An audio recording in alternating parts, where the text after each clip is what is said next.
Price the Lord. Zion Full Gospel Ministries of India, Thiruvananthapuram, Nedumangad. Bible ക്യൂസ്. ഇയ്യോബിൻ്റെ പുസ്തകം 33-ാം അധ്യായം മുതൽ 38-ാമത്തെ അധ്യായം വരെ. ഇതാ, നിന്നെപ്പോലെ ഞാനും ദൈവത്തിനുള്ളവൻ, എന്നെയും മണ്ണുകൊണ്ട് നിർമ്മിച്ചിരിക്കുന്നു എന്ന് പറഞ്ഞത് ആര്? എലീഹു. വാളാൽ നശിക്കാതെ വണ്ണം പ്രാണനെ കാക്കുന്നത് ആര്? ദൈവം. 1000-ൽ ഒരുത്തനായി മധ്യസ്ഥനായൊരു ദൂതൻ അവനു വേണ്ടിയുണ്ട് എന്ന് പറഞ്ഞത് ആര്? എലീഹു. നിനക്ക് ഉത്തരം പറവാനുണ്ടെങ്കിൽ പറക, സംസാരിക്ക, നിന്നെ നീതീകരിപ്പാൻ ആകുന്നു എൻ്റെ താല്പര്യം എന്ന് പറഞ്ഞത് ആര്? എലീഹു.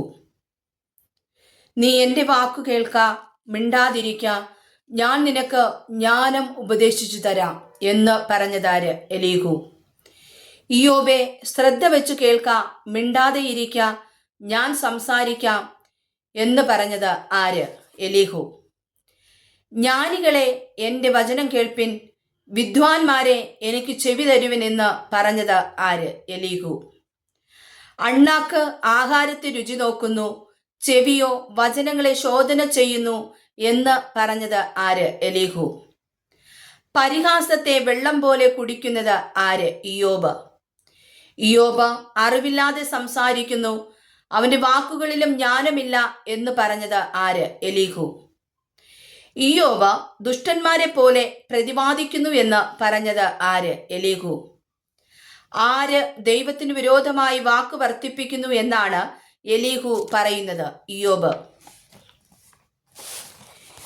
എന്റെ നീതി ദൈവത്തിൻ്റെതിലും കവിയുമെന്ന് പറയുന്നു, ഇത് ന്യായമെന്ന് നീ നിരൂപിക്കുന്നുവോ? ഇത് പറഞ്ഞത് ആര്? എലീഹു. നീ നീതിമാനായിരിക്കുന്നതിനാൽ അവന് എന്തു കൊടുക്കുന്നു? അല്ലെങ്കിൽ അവൻ നിന്റെ കയ്യിൽ നിന്ന് എന്ത് പ്രാപിക്കുന്നു? ഇത് ഇയ്യോബിനോട് ചോദിച്ചത് ആര്? എലീഹു. രാത്രിയിൽ സ്തോത്രഗീതങ്ങളെ നൽകുന്നവൻ ആര്? ദൈവം. പക്ഷികളെക്കാൾ നമ്മെ ജ്ഞാനികളാക്കുന്നത് ആര്? ദൈവം. ഇയ്യോബ് വൃഥാ വായ് തുറക്കുന്നു, അറിവ് കൂടാതെ വാക്ക് വർദ്ധിപ്പിക്കുന്നു എന്ന് പറഞ്ഞത് ആര്? എലീഹു. അല്പം ക്ഷമിക്ക, ഞാൻ അറിയിച്ചു തരാം, ദൈവത്തിനു വേണ്ടി ഇനിയും ചില വാക്കുകൾ പറയാനുണ്ട് എന്ന് പറഞ്ഞത് ആര്? എലീഹു.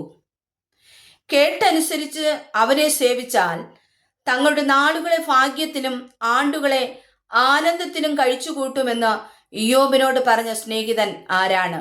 എലീഹു. കോപം സംഗ്രഹിച്ചു വെക്കുന്നത് ആരെന്നാണ് എലീഹു പറയുന്നത്? ദുഷ്ട മാനസന്മാർ. ആരുടെ പ്രവൃത്തിയെ മഹിമപ്പെടുത്തുവാൻ ഓർത്തുകൊള്ളണമെന്നാണ് എലീഹു ഇയ്യോബിനോട് പറയുന്നത്? ദൈവത്തിൻ്റെ. മനുഷ്യർ ആരുടെ പ്രവൃത്തികളെ കുറിച്ചാണ് പാടിയിരിക്കുന്നത്? ദൈവത്തിൻ്റെ. ആരുടെ ആണ്ടുകളുടെ സംഖ്യയാണ് ആരാഞ്ഞുകൂടാത്തത്? ദൈവത്തിൻ്റെ. എഴുന്നള്ളുന്നവനെ കുറിച്ച് അറിവ് തരുന്നത് ആരാണ്? കന്നുകാലികൾ.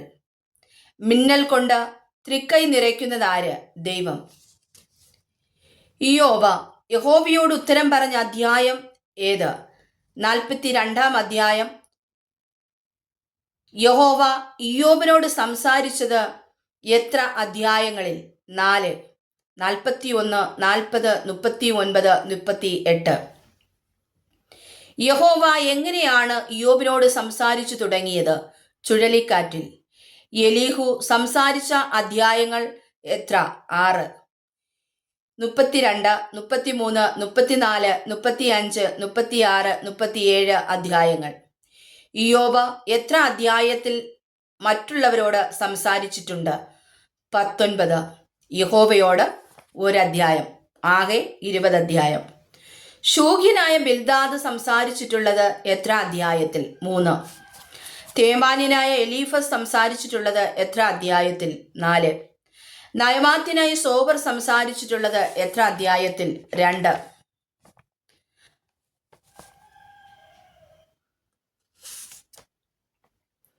അറിവില്ലാത്ത വാക്കുകളാൽ ആലോചന ഇരുളാക്കുന്നു ഇവനാർ. ഈ വാക്കുകൾ ദൈവം ആരെക്കുറിച്ചാണ് പറഞ്ഞത്? എലീഹുവിനെ കുറിച്ച്.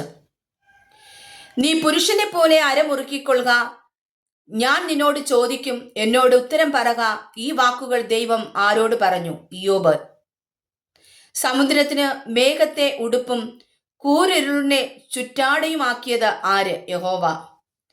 കാർത്തികയുടെ ചങ്ങല നിനക്ക് ബന്ധിക്കാമോ? മഹൈരത്തിന്റെ ബന്ധനങ്ങൾ അഴിക്കാമോ? നിനക്ക് രാശിചക്രത്തെ അതിന്റെ കാലത്ത് പുറപ്പെടുവിക്കാമോ? സപ്തർഷികളെയും മക്കളെയും നിനക്ക് നടത്താമോ? ഇത് പറഞ്ഞത് ആര്? യഹോവ. കാക്കക്കുഞ്ഞുങ്ങൾ ഇരകിട്ടാതെ ഉഴന്ന് ദൈവത്തോട് നിലവിളിക്കുമ്പോൾ അവയ്ക്ക് തീൻ കൊടുക്കുന്നത് ആര്? ദൈവം. കുളിർ വരുന്നത് ഏതു ദിക്കിൽ നിന്ന്? ഉത്തരദിക്കിൽ നിന്ന്. കൊടുങ്കാറ്റ് വരുന്നത് ഏത് മണ്ഡലത്തിൽ നിന്ന്? ദക്ഷിണ മണ്ഡലത്തിൽ നിന്ന്. നീർക്കെട്ട് ഉളവാകുന്നത് എങ്ങനെ? ദൈവത്തിന്റെ ശ്വാസം കൊണ്ട്. ഇയ്യോബേ, ഇത് ശ്രദ്ധിച്ചുകൊള്ളുക. മിണ്ടാതിരുന്ന് ദൈവത്തിന്റെ അത്ഭുതങ്ങളെ ചിന്തിച്ചുകൊള്ളുക. ഇത് പറഞ്ഞതാര്? എലീഹു. ഭൂമി അനങ്ങാതിരിക്കുന്നത് ഏത് കാറ്റുകൊണ്ട്? തെന്നിക്കാറ്റ്. ലോകദർപ്പണം പോലെയുള്ളത് എന്താണ്? ആകാശം. ദൈവം കടാക്ഷിക്കാത്തത് ആരെ? ജ്ഞാനികളെന്ന് ഭാവിക്കുന്നവരെ. ന്യായത്തിനും പൂർണ്ണനീതിക്കും ഭംഗം വരുത്താത്തത് ആര്? ദൈവം. ഭയമില്ലാത്തതായി ഉണ്ടാക്കിയിരിക്കുന്നത് എന്തിനെ? മഹാനക്രത്തെ. ചെളിമേൽ പല്ലിത്തടി പോലെ വലിയുന്നത് എന്ത്? മഹാനക്രം. അധോഭാഗം മൂർച്ചയുള്ള ഓട്ടുകഷ്ണം പോലെയുള്ളത് എന്തിൻ്റെ? മഹാനക്രത്തിൻ്റെ.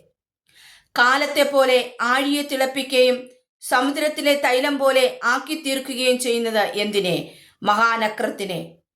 മതിച്ച ജന്തുക്കൾക്ക് രാജാവ് ആര്? മഹാനക്രം.